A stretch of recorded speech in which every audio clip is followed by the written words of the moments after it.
What's going on, folks? That's right. It's time. We're talking about the earnings reports to watch for the week of November 1st. We're getting this month. This year's going by crazy fast. But last week we had a lot of stinkers. I can't lie to you. A lot of stinkers out there, and we're looking for a better week this week. Not quite as many massive companies as we saw last week, but there's a lot of great companies here to talk about. And I'm sure a lot of you have positions in these. So let me know which ones you want to talk about this week, what you're looking forward to. Let's go right into it. Monday, before open with a relatively important one on semiconductor. Again, the entire narrative in the industry is chip shortage. The entire narrative, semiconductor shortage. That's all they talk about. So you'd like to see what that looks like for them. Again, you didn't see it in terms of Microsoft earnings. Really didn't hear about any of it in terms of Apple earnings, but the narrative still persists. So we'd like to see what these semiconductor earnings actually look like. So it'll be interesting to look at as we go along. PG&E Corporation, Trivago, obviously an exciting one just due to the massive year-over-year growth you're going to see presented. Due to the fact that last year, really limited travel, basically no travel at all. This year, we're still not back. I feel like people aren't necessarily traveling in full effect quite yet. Still some restrictions in some countries, as well as some states that some people might not like. So, again, I don't think travel's quite there yet, but a company like Trivago, obviously one that has recovered quite a bit since last year. Saragon, right there. Alexander's Incorporated, great one. CNA, Sun Coke Energy? Sun Coke Energy. What the crap are you talking about? Timken and Acoustis. After close Monday, we have Diamondback Energy. Decent company. Obviously, energy companies doing pretty decent right now, given all aspects. Transocean, Clorox company, very boring company. I don't know if anyone really cares about earnings for the Clorox company. I don't think anyone should, because it doesn't really impact the stock one bit. Look, they have a core business, and the business just stays where it's at. Look, the company just shows very slight, less than 1% growth year over year, every year. And then that's what you love about them. It's a super consistent company, nice dividend payer. Earnings aren't that exciting on it. But Chegg, on the other hand, does have exciting earnings, right? This is a very fast-growing company with a very innovative business model. Really focused a lot more on our online tutoring aspect. So really good for them. And they've been continuing to do great things. So that if they're able to keep up the massive growth rates, this stock can continue to grow where it's at. So we'll see what they're able to do. Obviously, again, as I mentioned several other times, the schooling from home, I think, honestly will help them. There's a lot of people that really don't learn well when they're not actually in a physical classroom. Some people learn better at home. Some people learn better in the classroom. It's just how we learn. Everyone's got a different type of learning that they sticks to their brain a little bit easier. That's just human nature. So some people that are forced to potentially do schooling at home, even if it's 2 days a week, they might want to go with a service like Chegg to support them.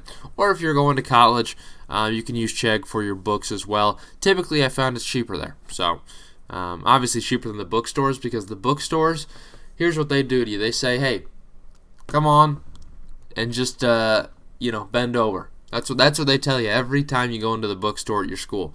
I'll tell you that right now. So then you got to go across the street to some random place that's reselling 2 years ago edition, which is plenty fine for most classes, and you get it for literally $20 as opposed to $200. Great stuff there. That's how you do it, folks. Just don't do it in math, because you can't do that in math, because the problems are all different by edition. Yeah. And then you buy it, and then the freaking professor doesn't even use the book. BS. They tell you to buy it, then they don't use it one time in class. Screw them. NXP, Avis Budget Group, Mosaic, We love Mosaic. Nutrien, Continental, and Simon Properties. I love Simon Properties. Look, this is a company that I wish I had bought the dip last year. I really did. Great, very well-run company with a great portfolio of properties. Primarily malls, which have seen some actually really decent recovery over the last year. So Simon Property, they continue to grow the stock price and the dividend. It's wild. This company's great. Great stuff if you like dividends. Tuesday before open, we have Corsair, a stock that's been absolutely hammered in the last year. This stock's down around 30%, I'm pretty sure, in the last year, which is kind of crazy. In an industry that's been performing incredibly well, the gaming industry, obviously Corsair, they sell gaming equipment. I believe they sponsored some esports teams. So they have really a very important aspect in gaming. I mean, just they haven't seen the share appreciation necessarily. The company's been performing decently. I don't know what's going on with them. But obviously, I think their route forward, it's not just going to be in gaming equipment. That can't be their growth strategy, unfortunately. There comes a limit, and there's only a certain market that's going to be getting Corsair products. They really need to, I think, lean into that esports content, get some sponsorships out there, and really focus on that. I think that's their biggest avenue for growth in the future, as opposed to just the equipment, which, again, I mean, there's only so much you can do with selling computer mice. So, BP, I mean, I kind of expect big things out of BP. You want to know why? Because it's ridiculous how expensive gas is. Let's not get into it. Sometimes I'm used to filling up my tank for $20. Then sometimes you got to fill it and it's $37. Ridiculous. Enterprise Products Partners LP. Then we have Under Armour. Clothing still doing pretty well. Again, we're hitting a more of a wall per se. Still should see some great year-over-year growth. But again, last year, a lot of these clothing companies just were talking about 50% declines in terms of sales. Now, the only, I wouldn't even say there's a concern with this. Look, Under Armour still going to grow around 10 to 20%, recovering from last year, so keep that in mind. Generac, I mean, again, not really an exciting company with Generac. I mean, they sell generators. I mean, it's Generac. Power equipment, generators, nothing exciting. ConocoPhillips and Marathon, obviously important when we're talking about oil, the price of oil. It's going to benefit them. Look, it's going to benefit them. Estee Lauder, we love them. And LP. Okay. After close, AMC, always worth talking about. As we see, recovery in theaters has been okay, but I think we've somewhat hit a wall. Even with some high performing movies that are, very well driven by, Marvel, Disney, obviously. Some very high budget movies, and we're not necessarily seeing anywhere close to the numbers we saw in 2019 yet. Not even close. We've seen some good numbers, but nothing has even conquered the triple digits. Well, that's a weird thing to say. The six figures in terms of opening weekends. I mean, it's kind of rough. I mean, we've seen a lot of films do that, and they really haven't done it even close this year. So, again, the company's on to making money again, which is good. They're not losing money hand over fist again, which is it's progress. Still don't like the stock. Let's be honest with each other. Digital Turbine. Look, Activision Blizzard is one that I put as one of my focus stocks. Why? Because I hold it? No. Because it's an exciting one. Look, the video game industry, as I said, is pretty exciting. Expected a 70-cent EPS line compared to 71 cents. So it should be relatively flat year over year. Would like to see them beat on that aspect for sure. But the revenue is what I'm kind of more excited on. Expected to grow 11% somehow. To $1.88 billion. And I'd find this pretty curious on how they'd be able to do this. We're not talking about any massive game releases. I don't necessarily see how they would be able to increase the revenue by such a significant margin when last year was fantastic for them. So we'll see what it looks like. Expect that to grow in the year 4.5% too, which is pretty significant. And next year grow 12.2%. we'll see what's able to happen there for sure. Then we've got Devon Zillow Group. Look, I use Zillow all the time. It's great stuff. Zillow's great for looking at a home, baby. Never use it for anything besides just looking, but I'm sure people use those services for something else. And obviously, as the housing market is pretty hot still, actually slowed down last month for once, so pretty crazy there. Zillow's going to be doing well. T-Mobile, Telecom has, in my opinion, I think they're going to do just fine. Just fine. Big Five, Amgen, Ternium, and XPO Logistics. Logistics companies are obviously exciting. Always exciting, given the e-commerce market. Wednesday, before open, CVS Health. Again, not a very exciting company to talk about for earnings. Very basic. They do great stuff. Okay? BioGrist. Norwegian Cruise Lines. Again, very exciting when we talk about recovery. What Norwegian Cruise Lines and the other cruise lines are able to do. You got to talk about it. You got to talk about Norwegian, okay? Exciting stuff. They've seen some great recovery in stock price, so we'll see if they're able to keep up. Show some recovery in terms of revenue. EXP Realty, Camping World. I've never been to a Camping World, honestly. I've heard great things about Camping World. People love a nice Camping World. Do they? I don't know. But I've never been to one. I need to go, see what they're all about. I presume it's about outdoors. Is that crazy of me? I think it might be. Capri Holdings Limited, Discovery. Yeah, Discovery Communications. Obviously, they're going to be talking about Discovery Plus. Is that what it's... Is it Discovery Plus? What's their streaming service? It's got to be Discovery Plus. Everything's Plus, okay?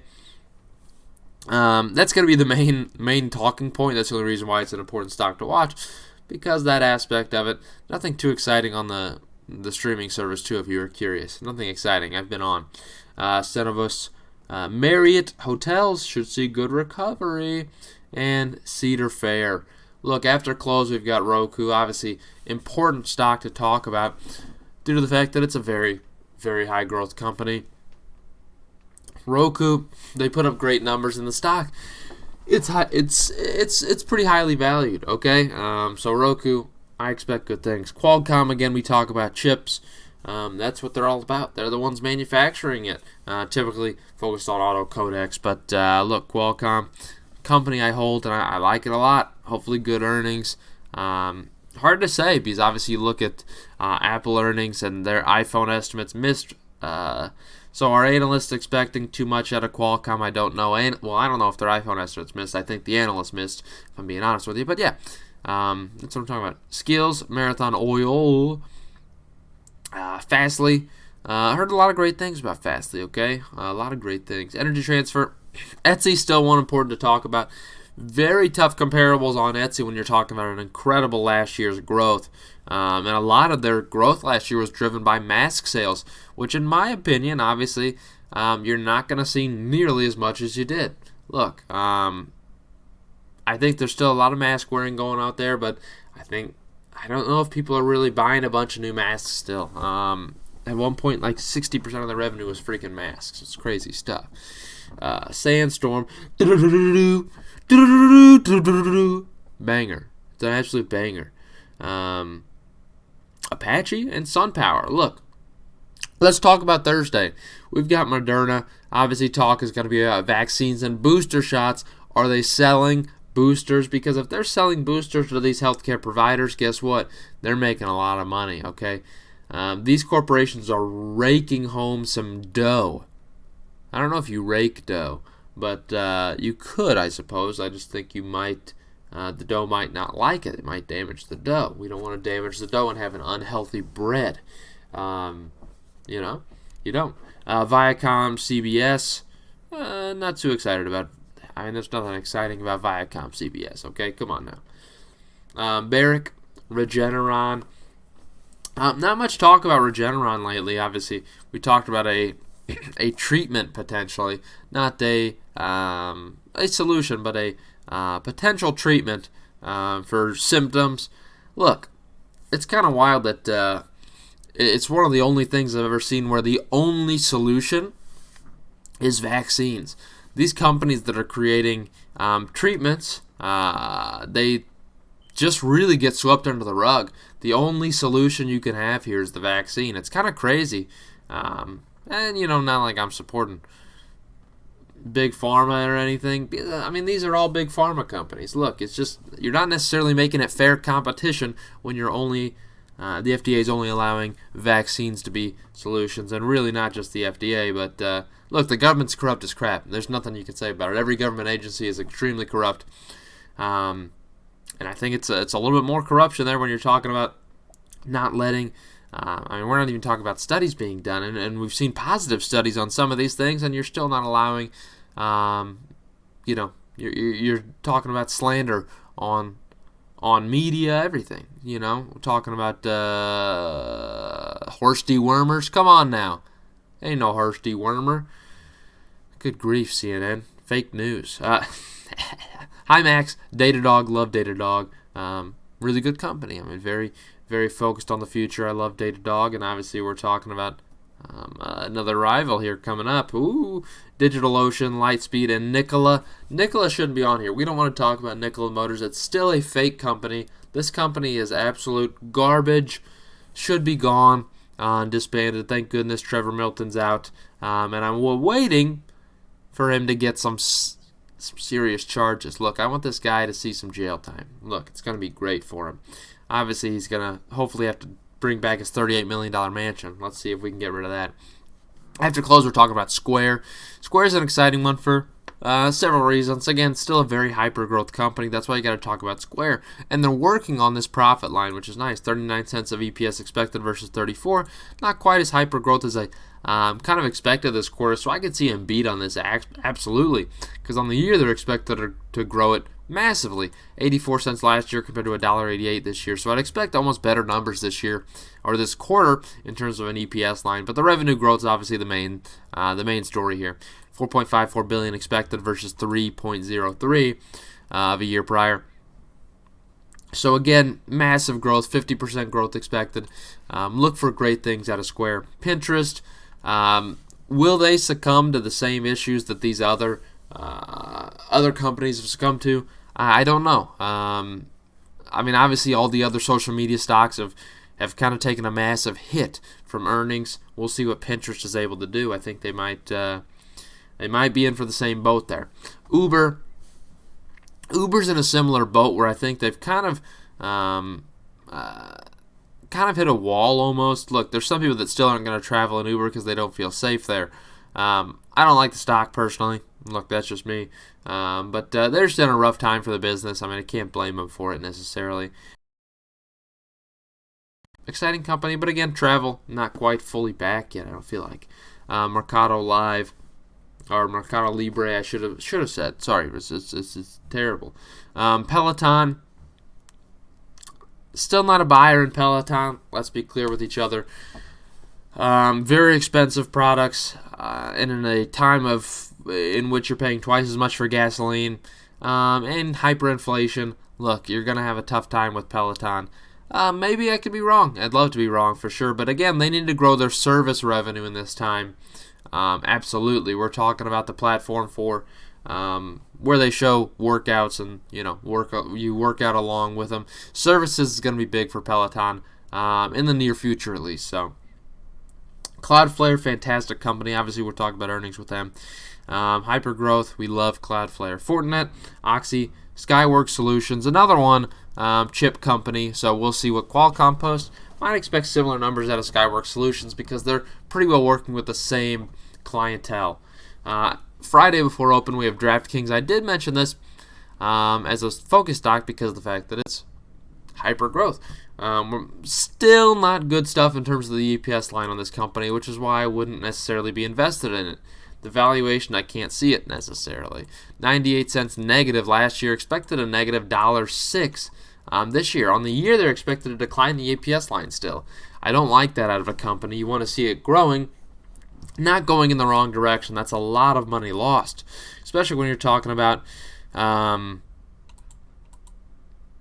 revenue growth is a major aspect, and that's why this stock's so high where it's at right now. Look, they're expected to grow revenue significantly. $231.5 expected this year, and last quarter, This year, last quarter, they put up 132. So we're talking about $100 million growth on that line there. Really right around 80% growth, a little over 80%. On the year, expected to grow 108%. And this is a trend that's going to continue with DraftKings, so you need to consider it. They're going to grow, obviously, to the first billion-dollar year for them. And next year, growing only 38%, I think is light. Look, it all depends on different states legalizing sports gambling. Look, and I'm in a state that doesn't allow it, but I still use the free DraftKings platform. Not necessarily free, I guess the actual fantasy platform where you draft your lineups, which is legal. And guess what? Made quite a bit of money so far. Look, I know my sports betting, and once you legalize it, I'm gonna be rich, baby. DraftKings is going to get some money out of me, okay?